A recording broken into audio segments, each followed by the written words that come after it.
काफी लोगों को जब पहली बार अपने डायबिटिक होने का या प्री डायबिटिक स्टेज में पहुंचने का पता चल जाता है, तो वो फिर कहते हैं अरे भाई अब तो लाइफ बिल्कुल ही चेंज हो गई, अब तो मैं अपनी विस्की को एंजॉय नहीं कर पाऊंगा। आज की वीडियो में मैं आपको ये बताने जा रहा हूं कि it is very much possible to enjoy your whisky, enjoy your drink if you do it moderately and in the right way. That is very very important. और इसके लिए आपका कुछ फैक्ट्स का जानना बहुत जरूरी है।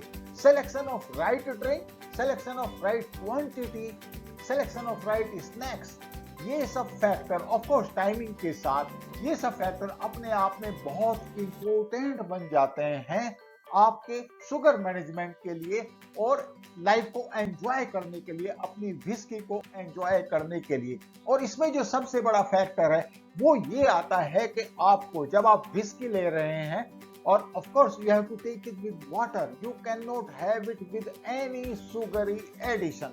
That is number one. You have to avoid soda, otherwise it is going to give you acidity. So the only thing is, in addition to that, you have to take it with water, you have to avoid sugary cocktails because those cocktails they have got lot of sugar। और जब आप diabetic या pre diabetic हैं तो उस stage में होता ये है कि आपके शुगर और इंसुलिन के बीच की जो इक्वेशन है वो चेंज हो जाती है। और अगर आप सुगरी कॉकटेल लेंगे या फिर अपनी विस्की में ऐड करेंगे, उस हालत में इंसुलिन और शुगर की जो इक्वेशन है वो डिटोरिएट हो जाती है। वो आपको अवॉइड करना जरूरी है, अदरवाइज वो आपको एक क्रोनिक प्रोग्रेसिव डिजीज की तरफ लेके जाएगा, which you have to avoid so that you can enjoy your whisky and your drinks for a longer duration. In fact sugary drinks में मैंने रेड वाइन को इंक्लूड नहीं किया है बिकॉज रेड वाइन की जो रिकमेंडेशंस हैं वो बाकी से डिफरेंट हैं, और जो अच्छी रेड वाइन है उसमें वो शुगर ऐड नहीं करते। 150 ml रेड वाइन अगर आप डेली लेते हैं तो वो आपकी हेल्थ के लिए अच्छा है, it is good for your health. अब जो सबसे ज्यादा जो जानने वाली बात है कि ओवरऑल सिनेरियो में आप देखेंगे, चाहे आप प्री डायबिटिक या डायबिटिक ना हो, आप हेल्दी हो और या फिर आप शुगर का भी आपका इश्यू हो, दोनों ही सिचुएशन में आपको ये ध्यान रखना पड़ेगा कि मॉडरेशन इज द की। क्योंकि अगर आप ड्रिंक्स के मामले में मॉडरेशन फॉलो नहीं कर पाओगे तो किसी न किसी स्टेज पर आप प्री डायबिटिक या डायबिटिक जरूर बनोगे। तो ये आपके लिए ध्यान देने वाली बात है। और इसके एक अपने रीजंस हैं और उसके एक साइंटिफिक रीजंस है। साइंटिफिक रीजन क्या है? साइंटिफिक रीजन ये है कि जब भी आप अल्कोहल का कंजम्पशन करते हैं तो वो आपके शुगर लेवल को स्पेशली फर्स्ट 3-4 आवर्स में, इनफैक्ट कई लोगों में तो इवन अगले दिन तक वो शुगर को कम लेके आता है, यानी कि आपको हाइपोग्लाइसीमिया कॉज करता है। तो अगर आप डायबिटिक या प्री डायबिटिक हैं तो आपको ये बात जानना बहुत जरूरी है कि कभी भी आप खाली पेट विस्की या कोई और ड्रिंक नहीं लेंगे। आप हमेशा कुछ ना कुछ खाएं और उसके बाद जो भी स्नैक्स आप लेंगे उसमें जो कार्बोहाइड्रेट की क्वांटिटी है वो लिमिटेड होनी है। आप you can not have too much of carbohydrate post drink. उस हालत में क्या होगा कि आपको हाइपरग्लाइसीमिया हो जाएगा, स्पेशली जब आपका शुगर का मैनेजमेंट ठीक नहीं है या फिर ऑलरेडी आप प्री डायबिटिक स्टेज में हैं। तो आप समझ सकते हैं इस कॉम्प्लेक्सिटी को, यानी कि जो ड्रिंक है वो शुरू की स्टेज में हाइपोग्लाइसीमिया कॉज करता है और आफ्टर सम टाइम और over a period of time वो हाइपरग्लाइसीमिया क्रिएट करता है। तो ये बात आपका जानना बहुत जरूरी है। जो भी प्री डायबिटिक या डायबिटीज हैं उनको पता होना चाहिए कि उनका शुगर लेवल किस स्टेज पर रहता है। Usually it should be 70 to 110, not more than that. That should be the normal level. अब इसके बाद आपको एक चीज और ख्याल रखनी है, आपको ऐसे लोगों की कंपनी में नहीं रहना है जो आपको इंसिस्ट करते हैं ड्रिंक लेने के लिए, या फिर आप में इतनी विल पावर होनी चाहिए कि आप एक्स्ट्रा ड्रिंक को रिफ्यूज कर सकें। काफी लोग जैसे ही ड्रिंक लेते हैं उनकी विल पावर कमजोर हो जाती है और जो उनका खाने का सिलेक्शन है वो चेंज हो जाता है, और वो सबसे ज्यादा डेंजरस चीज है। उसमें क्या होगा, over a period of time आप देखोगे कि आपकी शुगर बिल्कुल ही मिसमैनेज हो जाएगी और वो बहुत ही डेंजरस सिचुएशन एक क्रिएट हो जाती है कि आपकी diabetes out of the way चले जाती है, आउट ऑफ द हैंड चले जाती है। जिन लोगों को प्री डायबिटिक या डायबिटिक स्टेज में जो हैं, उनको हमेशा डॉक्टर को कंसल्ट करके रखना चाहिए और हमेशा अपना शुगर लेवल मॉनिटर करना चाहिए।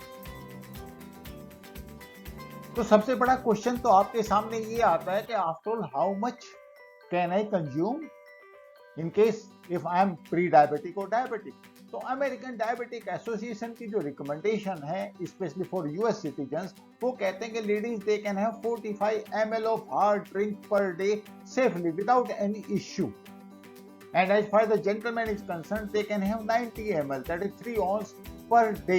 द पॉइंट इज ये रिकमेंडेशंस अमेरिकन इंडिविजुअल्स या पर्सनल के लिए हैं जो कि बेसिकली एक हैवी बिल्ट होते हैं इंडियंस के कंपैरिजन में। इंडिया में मेरा ये असेसमेंट है, ऑफ कोर्स आप अपने डॉक्टर को कंसल्ट कर सकते हैं और करना चाहिए एक्चुअली आपको, कि 30 ml for ladies and almost 60 ml for gentleman should be good enough, you know. उसके अलावा बियर 360 ml 5% अल्कोहल के साथ, वाइन 150 ml 4% अल्कोहल के साथ, I think this is quite a reasonable quantity, and of course it has to be monitored by your doctor. There is another aspect of it. Alcohol has got 7 calories per gram and it is more calorie dense than protein or carbohydrate. ये आपको बिल्कुल ध्यान रखने वाली बात है कि जो भी अल्कोहल कंजम्पशन आप करेंगे वो आपका एक्चुअली कैलोरी में ऐड होगा। लेकिन प्रॉब्लम क्या है अल्कोहल, ये कोई न्यूट्रिएंट सप्लाई नहीं करता, ये सिर्फ कैलोरी सप्लाई करता है।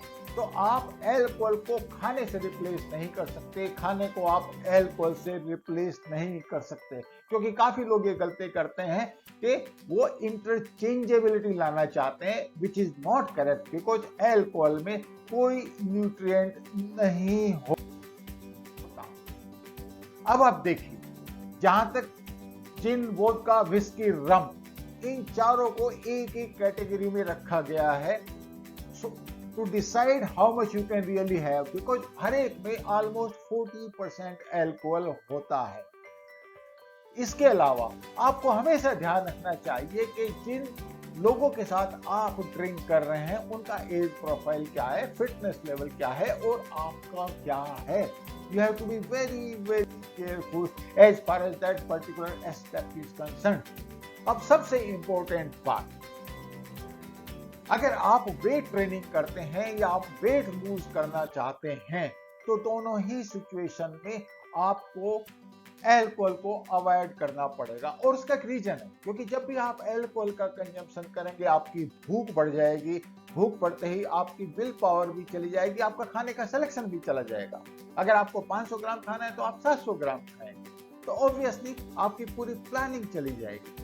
दूसरी बात, अल्कोहल का जो मेटाबॉलिज्म होता है वो बॉडी के लिए जो बाकी न्यूट्रिएंट्स हैं, यानी कि कार्बोहाइड्रेट, फैट, प्रोटीन, उनके कंपैरिजन में बॉडी अल्कोहल को पहले मेटाबोलाइज करती है, तो फैट लॉस नहीं होगा, क्योंकि बॉडी किस में लगी हुई है, वो अल्कोहल को मेटाबोलाइज करने में लगी हुई है। तो ये बातें आपको ध्यान रखनी पड़े।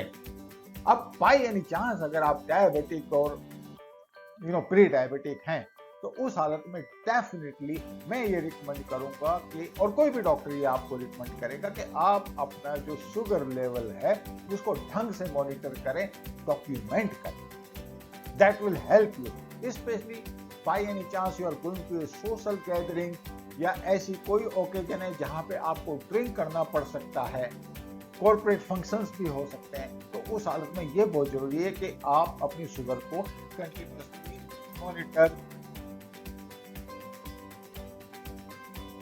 तो आपने इसका क्या कंक्लूजन निकाला? कंक्लूजन बिल्कुल साफ है।